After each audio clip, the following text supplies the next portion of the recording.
We'll start with JP back here on the right. Torey, thanks for your time. As you look at the running game and getting going, you referenced yesterday maybe having a different approach at the plate that would allow the base stealing to happen a little bit more easily. Can you elaborate on what that looks like? Yeah, I felt like I centered that comment around obviously being patient at the plate, but being ready to jump on mistakes if the pitchers are so concerned in hearing the black noise over their shoulder that we got to be ready at home plate to take advantage of some mistakes out over the plate. Deliveries change. When you speed something up, the arm drags, takes a little bit longer to get to home plate, or get lined up, get the ball to home plate accurately. So we got to be ready for those moments at the plate. But situationally, if we are on the move, we have some plans in place that. It's baseball 101. If somebody gets a big jump, take a strike, let them get to second base. It's part of our game, part of our DNA. We do have to get our running game going. I know it energizes us, and we haven't necessarily played D-back baseball over the course of these first 5 games. And it's one hit, one moment, one stolen base, one aggressive behavior that could lead us down the right road. So that's what we're waiting to do. We've been talking about it. We can't force it. Can't run into outs. You got to be smart about it. But the offensive part of it goes hand in hand with what you're going to do on the bases. You got to get on base, number 1. Once you're there, you got to be patient as a hitter, number 2. And then number 3, that pitcher's going to kind of change his delivery to get the ball to home plate. You got to be ready to jump on mistakes. Third row in the middle. Hey, Torey. In terms of Alec Thomas and what he's done, not just in this series, but what does it mean to the way the Diamondbacks think about their outfield to have him in place for here and also moving forward? Gives Schwarber a chance to go to a corner. How does it change kind of the way you think about what you have in the outfield going forward as well? We think a lot of him and other very talented young outfielders, right? He's 23 years old, and we have more coming. We have an injured one in Jake McCarthy right now.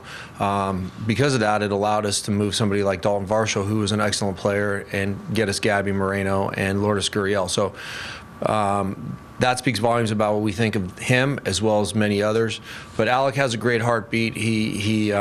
Nothing really rattles him, and he's made some quality adjustments, and he will continue to make adjustments to be the best version of himself. But he's a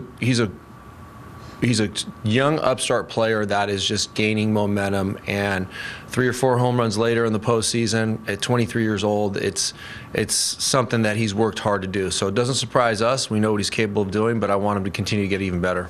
Just a quick follow-up on that. The defensive metrics love him. I think he was the highest rated of your outfielders this year. Does it really come down to his offense developing for him to claim that role for you think? I think at one point in time I would be able to validate that thought. But for right now, he's our guy in center field, and he's proving that his at-bats have been very consistent. So as we're moving forward, I think it's his spot. But, this is a crazy game. He's got to continue to grow and learn. But the defensive metrics, yes, I will agree with you. Early on, at some points in time in his career when he wasn't necessarily consistently offensively, we knew what he offered us defensively. He was playing every day because of what he offered defensively and offensively. And I think they're catching up to one another, and we need that to continue. Teo on the left.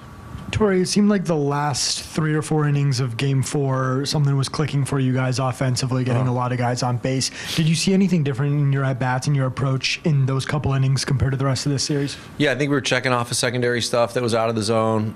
They're clearly working that top bar against us, and we just got to see the ball down, get it in the box. And when we do that, we're a very capable team. And we got to find a way to crack the code, right? They've got Wheeler and Nola, and they've muscled their way through us. So we're very respectful of their ability, but that's a puzzle that we gotta figure that out today, and we're gonna wait it out. We're gonna do our absolute best to check off of certain pitches and certain counts, wait for the ones that we want, maybe get things to turn a little bit and put a little bit more pressure on him that we're gonna hit some mistakes that we're waiting for.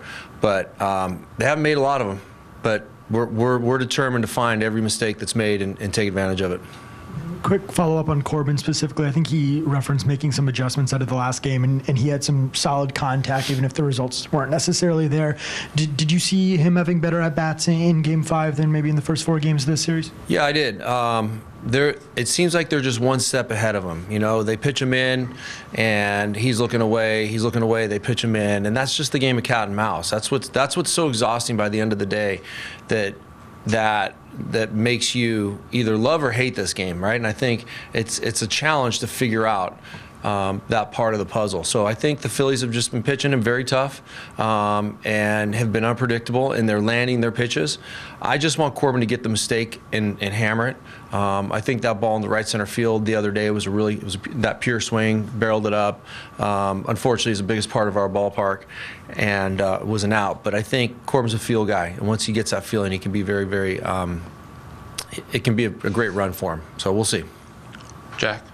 Kyle Schwarber is a great power hitter, Yeah. but he's not impossible to pitch to, as evidenced by a 197 Right. regular season batting average. Right. What's making him virtually impossible to pitch to this postseason, and especially in this series? We've had a lot of conversation about that, and he's not a 197 hitter. I know that. I don't know what happened to him this year. I only saw a handful of at-bats. He's got an unbelievable eye. And knows the strike zone. I think he just sold out to maybe slugging and trying to hit home runs. At a certain point during the year where you can't recover your average, you're just going to stick with what is getting you through the year. And I don't know, how many home runs did he hit? He hit 40 plus. So I think he probably sold out to the long ball, but I know he's very capable of being a good hitter. So for me, it's limited movement, sees the baseball, and it is unbelievable that every mistake that we make, it's not a single or a rollover or a weakly hit ball. It's going out of the ballpark. So we just can't make mistakes to him right now, and that's what happens when a major league hitter gets locked in. And you know, I don't know how to stop him. We just can't make mistakes. We know there's holes in there. We know there's spots. Every hitter has a hole or two. We just can't get it to the right spot at the right time. We're gonna try like hell today to do that. Jesse in front.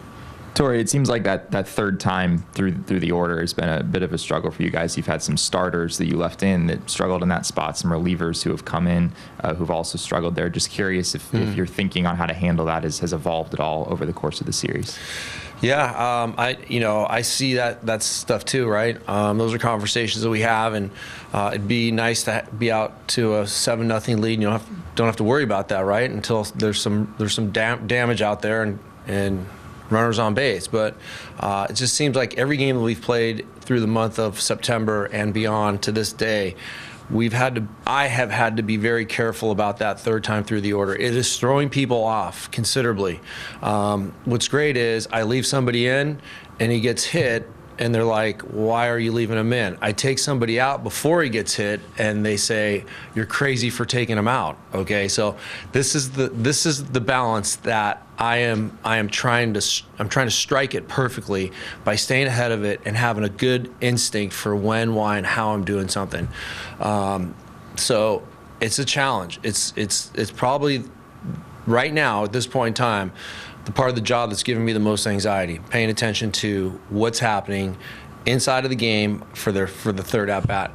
Hitters are good at this level. Teams are good at this level, and now you add in a little bit more that they're the best teams with the best hitters. They get even better. So I'll be mindful of it, and I will pay attention to every swing that every player takes leading up to those third and fourth at bats.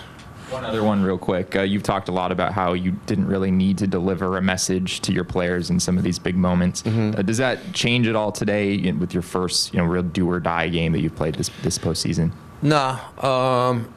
I think this team is just internally motivated, and I talked about an external motivation the other day. It seemed to catch a little wind. It wasn't really, I didn't mean for it to get that way, but our team is extremely focused and centered on coming here and playing our best baseball game. And, we can't look past Game 7. As I've said, anything can happen in Game 7. It's wide open. It's a crapshoot, but getting there is really important. So we have that all-in mentality. We didn't come cross country to get our ass kicked. We came here to play our best baseball game, and our guys will be ready to go. JP, back right. Torey, just from a baseball standpoint, can you articulate the flexibility and athleticism required when you think about Nola? He's got this curveball, the great swing and miss curveball, and then also the swing and miss changeup, and just how difficult it is to game plan against someone like that. Yeah. He kind of mirrors Merrill Kelly. I feel like they're very similar with their stuff, shape, and their ability to get swing and miss with 3 or 4 different types of secondary pitches. Like Schwarber's locked in at the plate right now. I think Nolan and Wheeler are locked in on the mound, and it's the hard work that they're putting in behind the scenes. I'm watching as best I can as he's throwing a bullpen 3 days ago down in the right field corner, and I'm standing in our dugout looking down there, and I'm watching him work on things in a dry with no ball situation, and I'm thinking, this is how locked in this guy is. He's paying attention to certain things, working on certain things to duplicate his delivery and make sure he's in the right spot with his body to make those type of pitches. It's a challenge to be a pitcher at this level right now, because everything that you we know when he went and got his cup of coffee this morning, it's like you get game planned, and he's one click ahead of it. And it doesn't surprise me, because I watched what he did in the bullpen from across the field the other day. Alex. Hey, Torey, can you go over the lineup change you guys made with swapping Pavin for Pham and the thinking behind that? Well, I mean, Tommy Pham is Tommy Pham, right? He's a professional hitter. He even though he's been grinding for the past 4 or 5 games, I still feel like he's very capable of just taking one swing, getting on that run that we're talking about with Corbin, right? I want him to step out of the lineup, catch his breath, watch through a different lens, maybe match him up in a great situation in game 5, which never happened. And I also want to give Pavin a chance, who was swinging a very, very hot bat. So I was just rolling the dice a little bit. It didn't work out, and I thought, you know what, Tommy's back in there. I want to stay true to my word that I was just going to give him a little bit of a blow and then see what he could do the next time around. So we got to be versatile. We got to make adjustments, and this is just how it landed. And I got a lot of information that says that Tommy should have a good day today. Any last ones for Torey? Teo? Torey, on the third time through the order stuff, I know Merrill, like everyone else, has a little drop off there, but less so than some other guys. Yeah. Is that something that you think is attributable to how many pitches he has? And does that kind of change how you operate with him the third time through the order compared to some other guys? Yeah, those are some of the finer points that I'm looking at. He can go fastball, cutter, changeup first time around. He can add in a slider the second time around. All of a sudden he pulls a curveball out, and he just starts adding more ingredients into his outing through the course of the outing. Now, I don't want to give away the game plan. I have a really good idea of what's going to happen, but I think he's very versatile, and you might not get a look at a pitch or two until your third time, and I think that helps him be very creative in navigating that third time through the lineup for sure.